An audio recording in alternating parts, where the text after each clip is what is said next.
Hello students, आज मैं doctor Babita आपको संस्था का अर्थ तथा संस्था की विशेषताओं को बताने जा रही हूँ।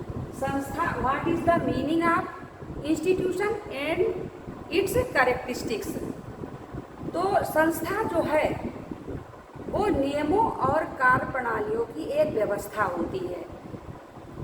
संस्था और समिति दोनों का आपस में बहुत घनिष्ठ संबंध है।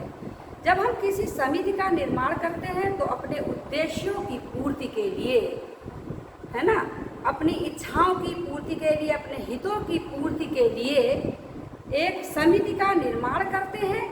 वो ऐच्छिक होती है और उस समिति को संचालित करने के लिए कुछ नियमों और कार्य प्रणालियों की व्यवस्था होती है। इसी को हम संस्था कहते हैं।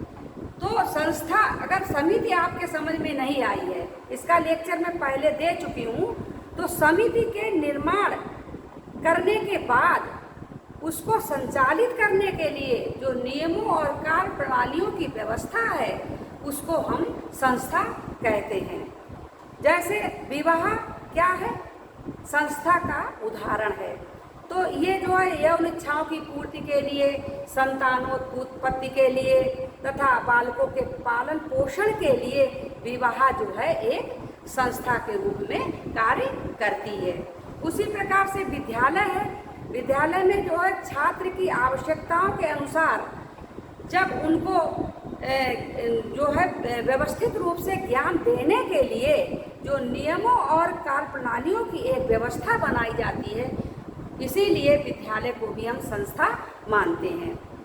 संस्था कैसी होती है? संस्था अमूर्त होती है, इनविजिबल होती है, कभी हमको दिखती नहीं है। चूंकि दिखती क्यों नहीं है? क्योंकि नियमों और कार्य प्रणालियों की एक व्यवस्था होती है, इसीलिए ये दिखती नहीं है। संस्था हमारी स्थायी होती है। ऐसा नहीं है कि किसी संस्था का निर्माण किया और कुछ दिनों के बाद वो संस्था समाप्त हो गई, है ना, उसका समापन हो गया। तो ऐसा नहीं है। जबकि समिति क्या होती है? समिति का निर्माण होता है और उसके बाद जब उनके उद्देश्यों की पूर्ति हो जाती है तो समिति भंग हो जाती है। तो इससे आप समझ गए होंगे कि संस्था क्या है? नियमों और कार्य प्रणालियों की एक व्यवस्था है। या संस्था को हम ऐसे भी कह सकते हैं कि किसी भी कार्य करने के लिए जो समाज के द्वारा जो हमको स्वीकृति मिल जाती है उसको संचालित करने के लिए, तो उसको भी हम संस्था कहते हैं। इसके बाद हम देखते हैं कि कुछ परिभाषाएं हैं जो आर्कबर्ग एवं न्यूनकाफ के अनुसार इन्होंने संस्था को की परिभाषा दी है। इनके शब्दों में हम बताना चाहते हैं कि कुछ आधारभूत मानवीय आवश्यकताओं की संतुष्टि हेतु संगठित एवं स्थापित प्रणालियां सामाजिक संस्थाएं हैं। तो इन्होंने जो डेफिनेशन दी है वो ये दी है कि देखो, संस्था कोई भी बनेगी वो मानव की आवश्यकता यदि होगी, है ना, किसी चीज की जब आवश्यकता होती है तभी उसका निर्माण किया जाता है।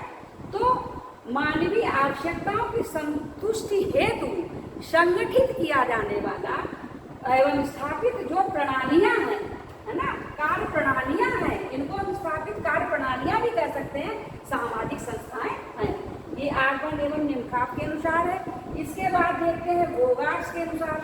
बोगार्ट्स ने कहा है एक सामाजिक संस्था समाज की ऐसी संरचना है जिसे मुख्यतः सुस्थापित प्रणालियों के द्वारा लोगों की आवश्यकताओं को पूरा करने के लिए संगठित किया गया हो।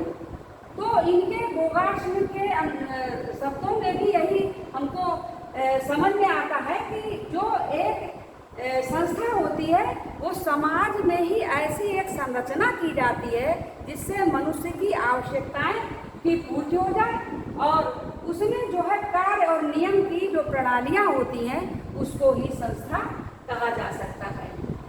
इसके बाद संस्था की विशेषताएं गिलिन एवं गिलिन के अनुसार, गिलिन एवं गिलिन ने संस्था की जो ये विशेषताएं दी हैं, इन्होंने सबसे पहली विशेषता में कहा है संपूर्ण सांस्कृतिक व्यवस्था में संस्था का एक इकाई के रूप में कार्य।